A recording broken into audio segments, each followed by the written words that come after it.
देखिए साहब, हमारे यहां लोकशाही है और लोकशाही में हर किसी को कुछ भी पूछने का और कहने का पूरा अधिकार होता है। मैं आपकी इस बात से बिल्कुल सहमत नहीं हूं। अगर ऐसा होता तो दूसरे राज्यों की तुलना में हमारे राज्य में चारों ओर इतनी शांति कभी नहीं होती। अगर चारों ओर शांति होती तो पिछले दिनों हमारे शहर में जो दंगे हुए वो क्यों होते? साहब, ये सब विदेशी ताकतों का हाथ है, क्या करें। देखिए मंत्री जी, जब भी देश में कोई विपत्ति आती है तो हर मंत्री का आप ही जैसा जवाब होता है कि इसमें विदेशी ताकत का हाथ है। अब पिछले दिनों जो भूकंप हुआ था, क्या इसमें भी विदेशी ताकत का हाथ था? Order order, please maintain the silence. पर लोग तो कहते हैं कि इस विपत्ति में आपके साथ विपक्ष के नेता चंद्रसेन जी का भी हाथ था और पांव भी था। जी, ये सब बकवास है, इसको हम नहीं मानता है। अरे हमारा पक्ष का सिद्धांत अलग है, इसका पक्ष का सिद्धांत अलग है। हम लोग अलग अलग दल में रह के एक काम कैसा कर सकता है? ये सब गुंडा लोग का काम है, बात करता है। चंद्रसेन जी बिल्कुल ठीक कह रहे हैं। ये तो पुलिस को बिना मतलब बदनाम किया जा रहा है। नहीं, ये तो आप कहते हैं, पर लोग तो कहते हैं कि जब दंगे भड़के तब दंगे वाली किसी भी जगह पर पुलिस सही वक्त पर नहीं पहुंची थी। अरे यही तो अपनी पुलिस की असली निशानी है। जब सब कुछ खत्म हो जाता है उसके बाद पुलिस आती है।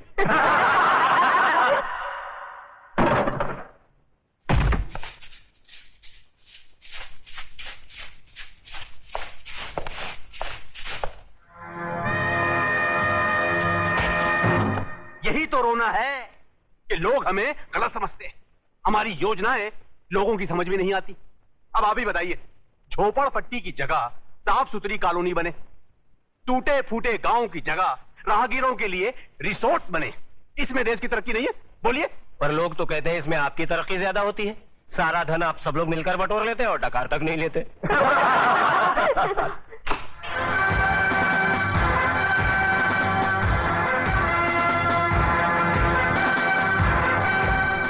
नेताजी और पुलिस वाले ने तो अपनी सफाई पेश कर दी। अब जज साहब, आप और योगराज जी अपनी सफाई में कुछ पेश करना चाहेंगे? ऐसे मामलों में लोग अगर कानून के रखवालों पर शक करने लगे तो फिर सफाई में कुछ कहना क्या? देखिए, हम ठहरे व्यापारी लोग, हम अपने धंधे में गुंडों का साथ नहीं लेते। गुंडों का साथ आजकल कौन नहीं लेता योगराज जी? अब तो माफिया वाले भी राजनीति में उतर आए हैं और आजकल नेता लोग भी अपने क्रिमिनल रिकॉर्ड की बुनियाद पर ही चुने जाते हैं। क्यों देशमुख जी, आप तो नेता बनने से पहले दमन से चांदी की स्मगलिंग क्या करते थे? देखिए ये मुझ पर झूठा बेकार का इल्जाम लगाया गया है। नहीं, आप स्मगलिंग करते थे या नहीं करते थे? बस। वैसे मैं भी इस बात को नहीं मानता, क्योंकि हर बड़े नेता को बदनाम करने के लिए लोग कुछ भी बोलते हैं। क्यों चंद्रसेन जी? एकदम सच बोलता है। आपके हर सवाल का मैं एक ही जवाब दूंगा कि अगर जनता की नजर में हम गुनहगार हैं तो फिर जनता खामोश क्यों है?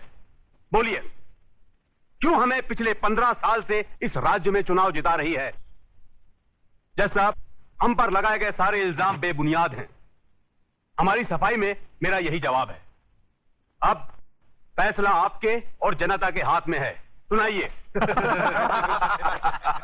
अरे असली अदालत आज तक हमारे खिलाफ फैसला नहीं सुना सकी तो ये जनता की अदालत क्या खास सुनाएगी? देशमुख, तुम कभी कभी सच बोलता है।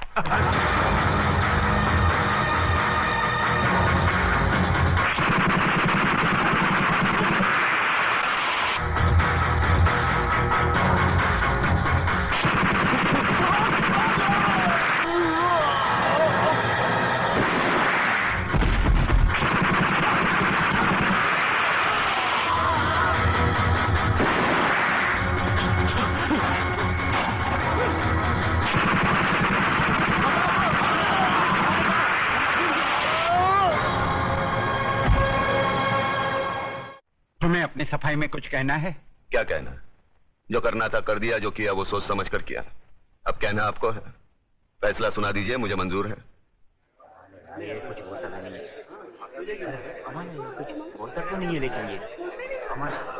Order order. आज न्यायमूर्ति श्री विश्वनाथ सिंह ने अदालत में मंत्री श्री बबन राव देशमुख, विपक्ष के नेता श्री चंद्रसेन आजाद, न्यायमूर्ति श्री हुकम अली जाबिर, इंस्पेक्टर सत्यवादी दुबे, प्रख्यात बिल्डर योगराज और कुख्यात सरगना चतुर सिंह चिता के कातिल प्रताप नारायण तिलक को फांसी की सजा सुनाई।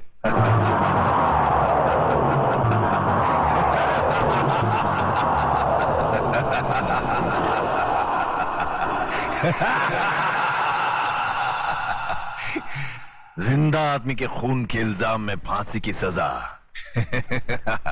देखा पकिया, हमें तो माता के आशीर्वाद और बुलेट प्रूफ जैकेट ने बचा लिया, मगर वो हराम का कानून की मौत नहीं, चतुर सिंह चिता की दी हुई मौत से मरेगा। पता करो कौन से जेल में है।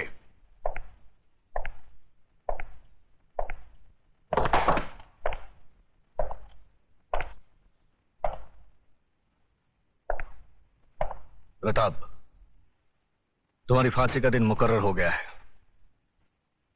अगर कोई आखिरी ख्वाहिश है तो बता दो, वो भी पूरी कर दी जाएगी। यहां ऐसे घुटन सी होती है। मैं इन चार दीवारियों में मरना नहीं चाहता। मुझे वहीं फांसी दे दो, क्रांति मैदान में, सबके सामने, जहां से इस देश में क्रांति की शुरुआत हुई थी। यहां ऐसे मरो तो जरा ज्यादा मरो, इतना सा मरने से क्या फायदा।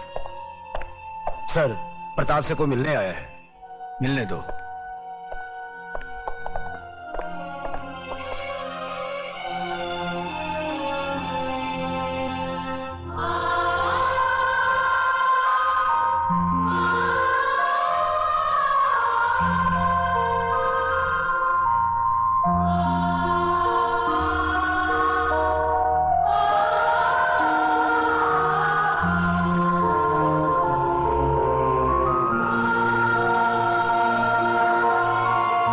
मां, अरे बूढ़ी हो गई, बूढ़ी रो काहे को, रो काहे को रही तू? नहीं रे, ये तो खुशी के आंसू है। सोचा था जिंदगी भर तेरा मुंह नहीं देखूंगी,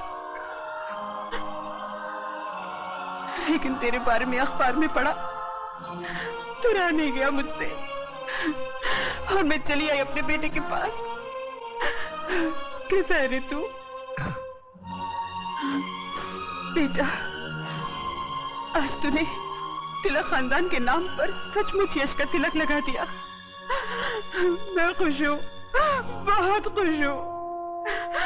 अब तो भगवान से यही प्रार्थना करूंगी कि तुझे जन्मों जन्म मेरा ही बेटा बना कर। नहीं माँ, अगले जन्म में किसी मंदिर या मस्जिद की ईंट बनकर जिंदगी भर वहां रोता रहूंगा।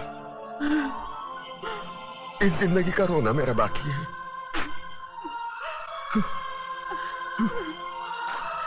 दुख सिर्फ इस बात का है मैं तेरे लिए कुछ कर नहीं सका। नहीं बेटा, तूने बहुत कुछ किया, मुझे सब कुछ मिल गया। तेरे दादाजी की आत्मा को भी शांति मिल गई। बस अफसोस एक ही बात का रहेगा कि तिलक खानदान का दिया जलाने वाला कोई नहीं रहेगा, कोई नहीं रहेगा।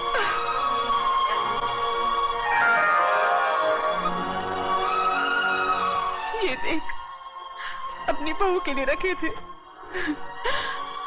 लेकिन अब तो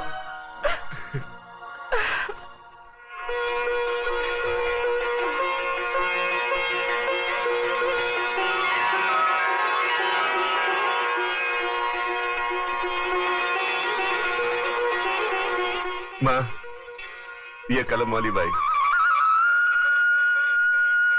मेघा लिखती है, एक दिन के लिए हमारे खानदान की बहू बनेगी। सोच ले।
आ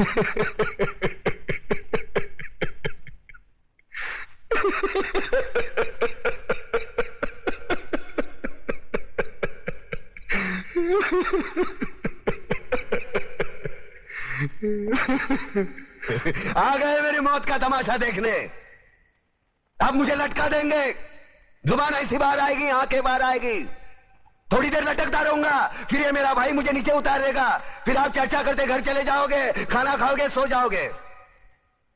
तुम्हारी ये नामर्दानगी, बुज़दिली एक दिन इस देश की मौत का तमाशा इसी खामोशी से देखेगी।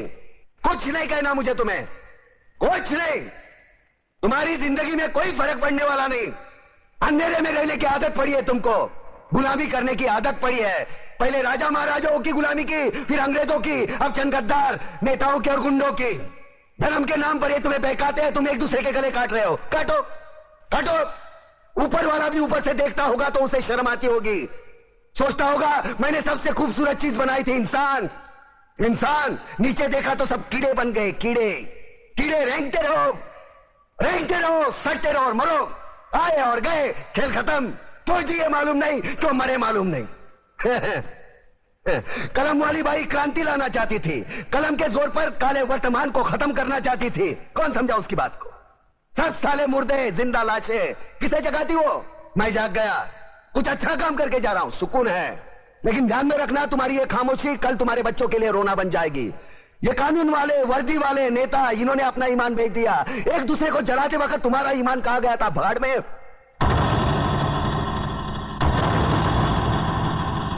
ये पिस्सू जैसा हमारा पड़ोसी मुल्क आने वाले कल में शायद अपने आप को दुनिया के नक्शे पर देख नहीं पाएगा। एक बात भूल रहा है, उनके घर में जो रोटी बनती है ना, उसका आटा भी विदेशी चक्की से पीस के आता है। साले अपने खुद के देश में सुई नहीं बना सकते और हमारे देश को तोड़ने का सपना देखते हैं। वो ये सपना देख सकते हैं क्योंकि उन्हें मालूम है ये मुर्दों का देश है। वतन के लिए किसी को कोई हमदर्दी नहीं है। इसे तोड़ना बिल्कुल आसान है। मैं हिंदू, मैं मुसलमान, मैं सिख, मैं फलाना, मैं ढिमका। एक लाठी को तो कोई भी तोड़ सकता है, लेकिन लाठी के भारे को तोड़ना मुश्किल है। मैंने बचपन में पढ़ा था, स्कूल में, तीसरी में। मैं क्यों समझा रहा हूं तुमको? क्यों समझा रहा हूं? पागल हूं मैं? भूसा भरा पड़ा है मेरे दिमाग में। क्यों बातें कर रहा हूं इन पत्थरों से? हंसो हंसो, खुशियां मनाओ। क्रांति की राह पर एक और कुत्ते की मौत मरने जा रहा है, कल कोई और मरेगा। हमें क्या? हम इसी तरह जीते रहेंगे, है ना? जियो भाई जियो, जैसे चाहिए वैसे जियो। मैं हिजड़े की जिंदगी जीना नहीं चाहता। ए ला, चल चल ला।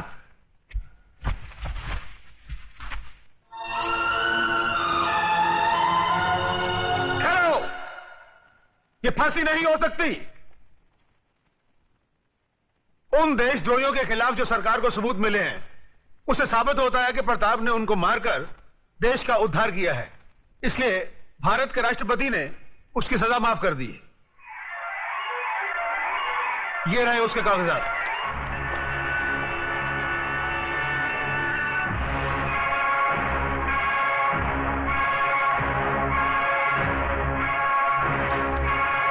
रोक दीजिए ये फांसी।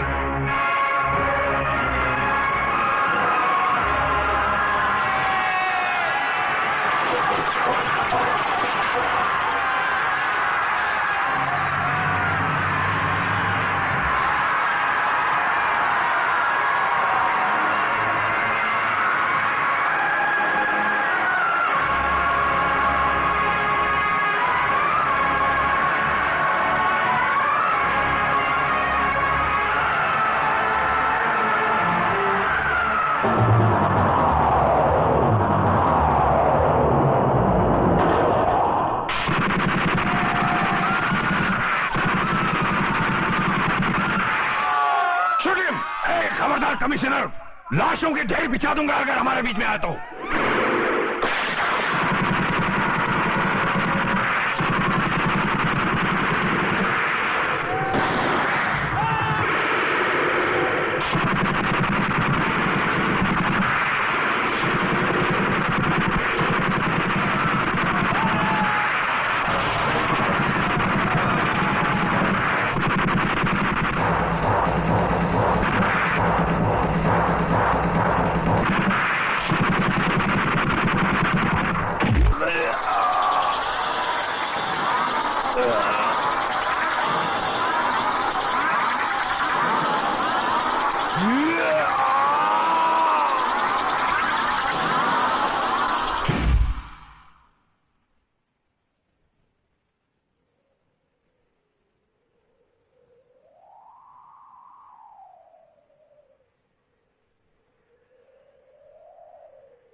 पकड़ के